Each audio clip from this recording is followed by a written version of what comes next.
I don't know if you ever feel this way, but if you are a busy mom like me, I'm guessing that pulling off the perfect routine that helps to make your day easier is a bigger struggle than anyone tells you it should be. It feels like no matter where you look on social media or in magazines, the answer to your problems is having solid routines. And if that's the case, I'd like to know, why do they fall apart so often?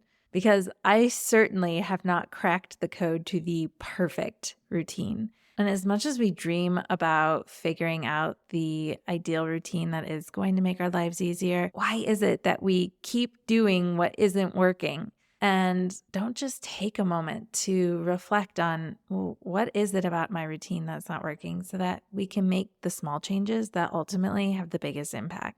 I'm not here to advocate for the routine that is going to be the answer to any of our problems, because I don't think that one ideal format is ever going to work for all of us. But in today's episode, I am here to offer some insights into 5 signs that it might be time to reflect on the routines that you currently have and help you to pinpoint where you can start to make small intentional changes that should help you leverage that time and effort and ultimately make things a little bit easier, even if it is just in the short term. I think more than anything, we have to be flexible if we want to feel successful. Mom life is dynamic. It's always changing. So we have to be able to change and shift our routines as our needs are changing as well. I hope our time together feels meaningful and supportive and points you in the right direction to finally cracking the code on routines in a way that fits your lifestyle and your needs. If that's what you need more of in your life today, you're in the right place. Let's simplify things together. I'm Erin Christopoulos, a mother of 2 and teacher-turned-mom strategist who puts the pieces of mom life together so you don't have to. I get that you're short on time and don't have the capacity to figure out everything on your own, which is why I'm here to help you get clear on where to put your focus while protecting your time and energy so you can actually enjoy these years with your little ones. I'm ditching the overwhelming and unrealistic one-size-fits-all tactics and replacing them with an approach that's practical and personal, because I believe your family is one of a kind with its own qualities and values that deserve an adaptable approach, offering support and encouragement where you need it most. From honest conversations and mindset shifts to practical tips and sustainable strategies, consider this your customizable guide to mom life. With the tools and resources you need at your fingertips, you'll finally have the confidence and clarity you need to bring more intention and ease to everyday life so that you and your family thrive. This is the Mom Life Handbook.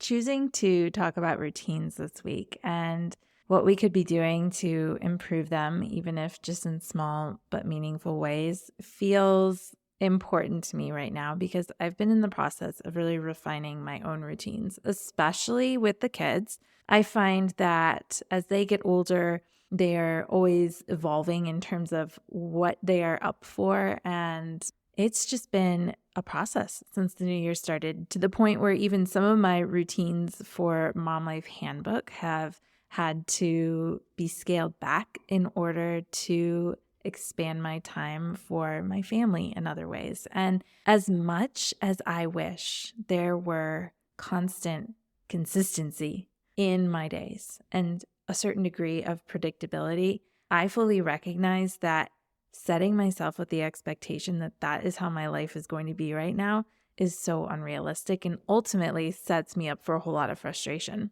So it feels really important to share a little bit about what I've learned about routines in terms of how do we identify what's not working about them in ways that are very practical. I think a lot of the times we avoid changing our routines because it feels like a big lift. We think that we have to overhaul everything that we're doing. But what I want to do today is share 5 different signs that it's time to shift your routines. And depending on the sign that resonates with you the most, I'll help you really key in on what it is about your routine that you can shift in order to change what isn't working about that routine, but leave everything else in place as is, because chances are there are really great qualities about the routines you already have. There is no reason to fully overhaul everything you have going on.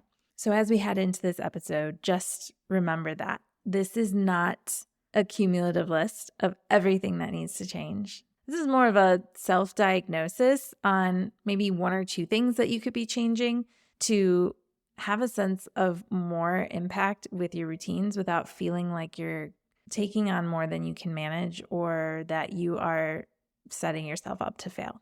Just remember that you know what you need more than anyone else, and you know your family better than anyone else. So I fully trust that as you listen to the ideas in today's episode, you will know inside what changes you can be making, and you'll also know which ones don't resonate with you and don't really apply. So use this as your opportunity to really lean into that deeper knowing and trust your gut instinct on what needs to happen. And I fully believe that when you lean into that, you're going to experience a lot of success with minimum effort. Now, before we dive into these 5 signs, I want you to pick out maybe 1 or 2 of your routines, whether they're daily routines or weekly routines, that just aren't quite right, that just aren't quite working the way you want them to. We do not need to diagnose all of your routines. Let's just focus on a couple of them. And I'm going to run you through these 5 signs, and you can decide which ones feel like maybe the reason why your routine or 2 aren't working. And then we can go forward with what could you change in order to see the difference you are wanting to experience there. So the first sign that it's time to make a change to your routine is that you are rushing through it or you are overwhelmed by it. This is something that I think I've had the hardest time with.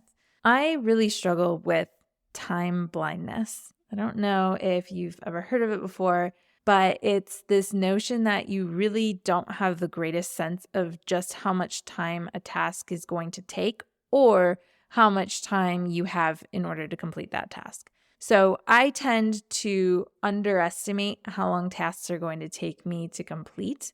So I might say that it's going to take me 5 minutes to fold this load of laundry, when in reality, it's going to take me 15, right? Or I think that I just need 30 minutes to get the kids up and out the door, when in reality, I need at least a solid hour. So if you find that you're rushing or that you're overwhelmed, consider whether you're overpacking your schedule, meaning you're underestimating your time, or maybe you are someone who loses sight of the time. So that would be like if you do better if you have a timer so that you can see like, all right, I've got 15 minutes to complete this. I can't allow myself to get distracted. If those are the case for you, then you might also struggle with some time blindness. And that can be really tricky because when you are finding yourself rushing to complete tasks or you're overwhelmed trying to get everything done in the time that you have, it really leads to emotional costs for you because you start to feel stressed or overwhelmed, and it impacts your relationship with the people around you. So like in my morning routine, if I'm feeling rushed and stressed about us getting out the door, that's going to impact how I interact with my kids because those are emotions that are going to put me into a stress state. And when I'm in a stress state, I am not going to be operating from my calmest place, right? So my parenting inherently will not be as calm as it should be. So just strip your routine down to the essentials and then build it back up over time. I think you'll find that if you can key in on what really needs to get done and you set a realistic idea for how much time you need to get that task done, you'll be able to get into a groove with those essentials. And then as you really get the hang of it, you can add more back in and you'll find that you're more efficient as a result. And it will minimize that sense of overwhelm and rushing. Are you feeling like you can never quite get everything done in a day? Me too, mama. That's why I created a free downloadable guide full of practical strategies to help you get the most out of your day. 5 Productivity Secrets for Busy Moms is the practical guide you need to finally start getting the most out of your day without compromising on time with your family. Head to momlifehandbook.com/productivity guide and download your free copy today.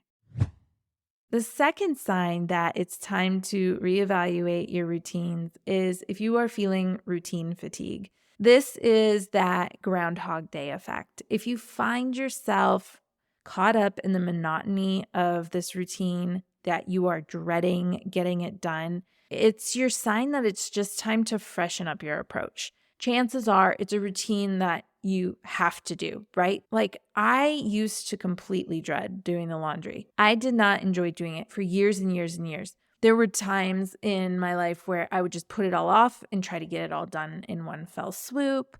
That was overwhelming. And oh my gosh, it took forever to fold all those clothes. There were times where I would just try to get it done when I could, but then that was stressful because oftentimes it would just accumulate again. So those were my clues that I was just really dreading this. I was putting it off. I was sick and tired of doing it. I needed to freshen up my approach. So I needed to think about what could I do to make this more fun or more interesting.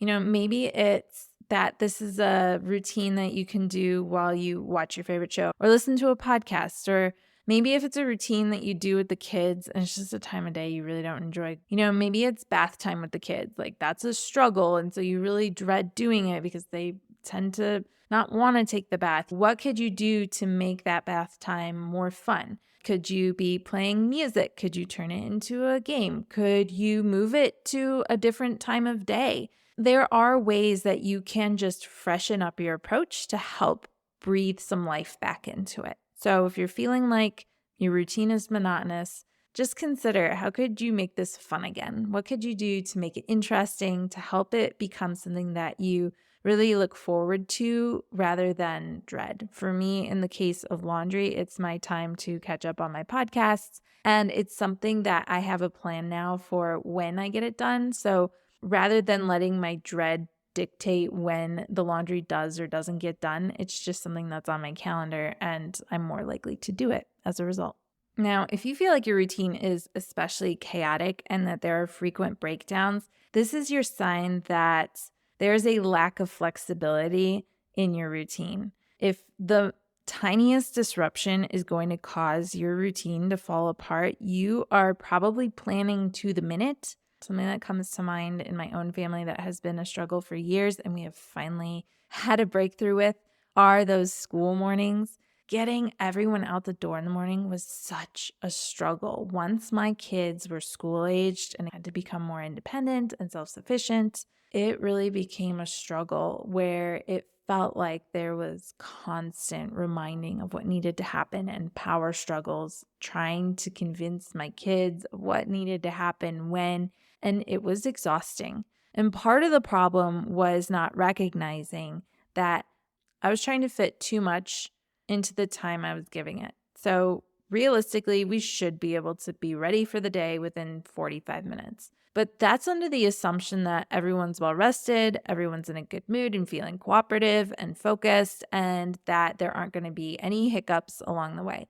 The reality is something most days between all four of us that are living in our home is going to be off. And there's a domino effect when you are living in an ecosystem that relies on everyone's collaboration and participation and contribution. So in this case, I had to start thinking about how can I plan in a buffer so that even if things fall apart, let's say for 15 minutes we get off track, even 20 minutes, how much time do we realistically need accounting for that buffer in order to get everything done? Worst case scenario, we still get out the door on time because I have the buffer there.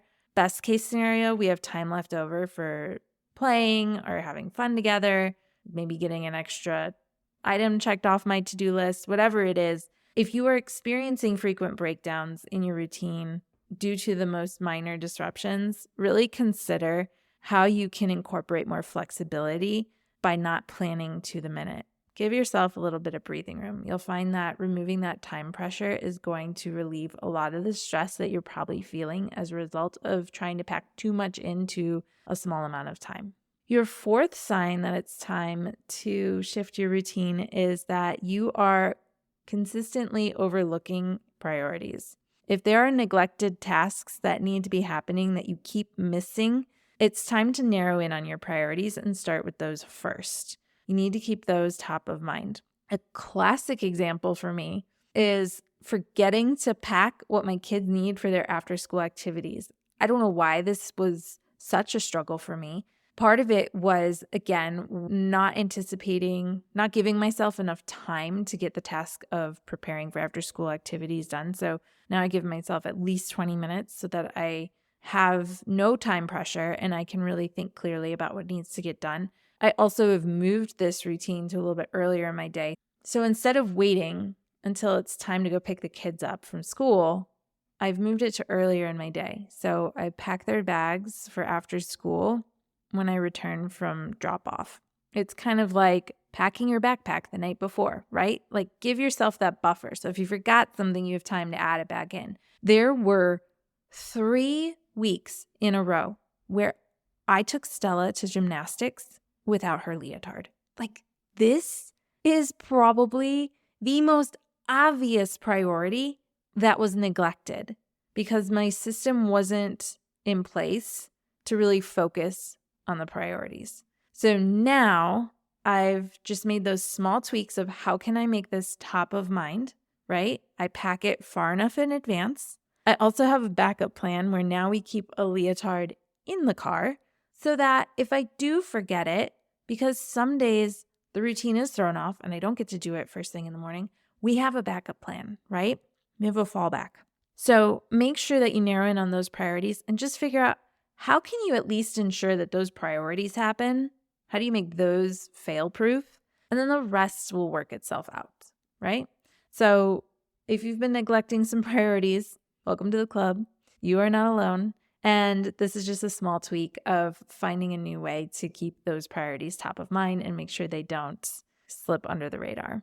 And then our final sign is if you are finding that your routines are taking away from all of your opportunities for personal time, then you know that you aren't quite allocating the times appropriately. And the only reason I say this, because I know that we do have a lot of responsibilities and a lot of them aren't a choice. We do have to get them done. And it's important to acknowledge that.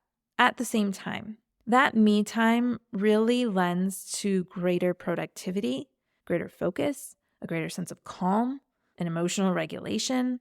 And those are so important to the overall success of your routines. So as much as it is easy to say, I'm cutting the me time first because everything else is so important, there's also the argument that you will actually be more effective in all of your routines when you take the time to also prioritize some personal time. So if you are finding that you are feeling just exhausted and drained and you don't have the energy and you don't have the patience to get through the routines that you do need to incorporate into your day, I want you to take a closer look at what your personal time routines look like, whether that's something that you incorporate into your morning, midday, in the evening, on the weekends. It doesn't matter what it looks like for you, but you've got to make sure that that is a part of your routines. If it's not, you are setting yourself up for more frustration than it is worth. Because if you aren't able to show up to follow through on the routines in the way that you are wishing to, it's going to ultimately spill over then into how you show up as a parent and as a partner, as a friend, as an employee or a business owner. And I feel like when you start seeing the impact on your relationships, on your environment, and on your energy levels and your emotional levels, it's not worth it. It is not a cost that is worth the while. Prioritize your personal time and you'll find that all of these other aspects of your life benefit.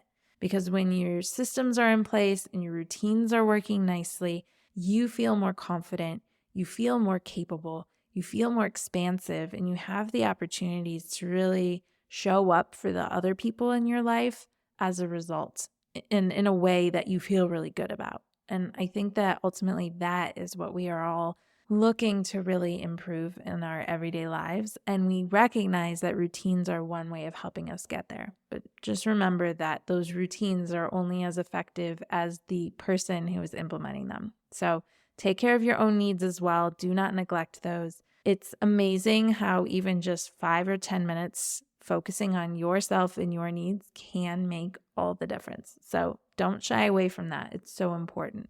Now, next week on the podcast, we're going to be talking about how to tap into your peak productivity times. So there are other aspects of your time and effort that you can be leveraging in order to really make the most of your routines. So if you haven't already, make sure that you subscribe to the podcast, because then that episode will land straight in your library and you won't miss it. I think that that's going to be a great add-on to our conversation this week.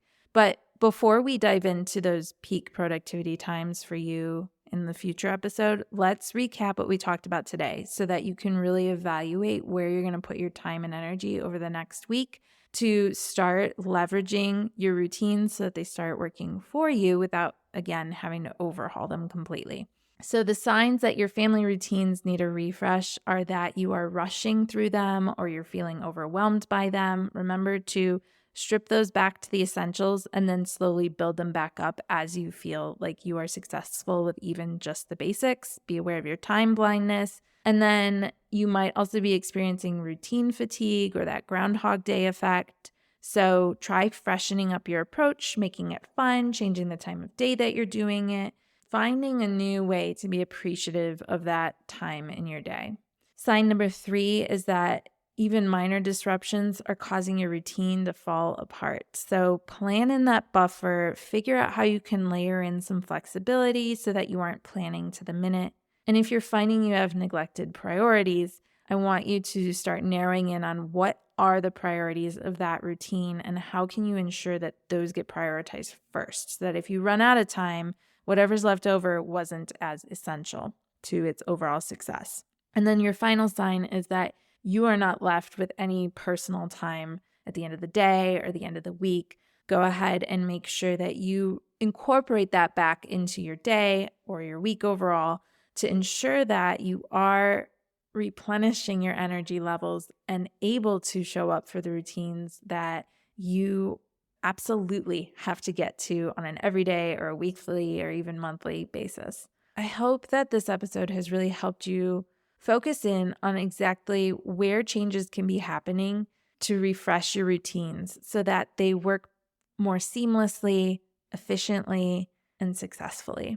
I'd love to hear which of these 5 signs are the ones that you are going to be focusing on in the week ahead. Send me a DM, say, hey, I tuned into the podcast episode and this was the one change that really resonated with me. I absolutely love hearing how you're taking these ideas and applying them to your own life, because that's what we're about here. Everything you get from Mom Life Handbook focuses on how to decide what is best for you in a way that is as easy as possible. You don't have a lot of time and capacity to evaluate and diagnose and strategize and implement. So I hope that episodes like this one really help you cut to the chase, have a few aha moments, and then get to work implementing the changes that ultimately will help you feel more successful and be able to enjoy mom life that much more. Thank you for tuning in this week and for trusting me to provide insight and guidance into how to make mom life more intentional and purposeful. And I really look forward to our episode next week when we talk about how to discover your peak productivity times, because I think you'll find that it really does help you leverage your efforts in a way that will take less time and energy, which is always a win in my book. If you haven't hit follow, be sure to subscribe to the show so new episodes like that one hit your library every week. I'll see you then. And as we wrap up this week's episode, remember, mom life is complex, but it doesn't have to be complicated. Here's to leading with purpose and intention as you simplify mom life in the week ahead. You've just finished another episode of the Mom Life Handbook podcast. Remember to check out the episode description for all the important links and highlights from today's show. While you're there, tap the subscribe button so that new episodes are always at your fingertips. Before you go, I'd really appreciate hearing your thoughts about the show. It takes as little as 30 seconds to leave a review, and your honest thoughts help me create a better show and help other moms discover it too. And if this episode really helped you out, go ahead and hit the share button to text it to a friend or share it on social media. You never know who in your life might benefit from a little extra support. Don't forget, there are lots of ways to stay connected beyond the podcast. Head over to momlifehandbook.com for additional resources or to learn about how to work with me. And be sure to follow along on Instagram at momlifehandbook. Send me a DM to say hey or to share your thoughts on today's episode. Connecting with you personally is what I really love most. And just in case you need to hear it today, you're doing an incredible job.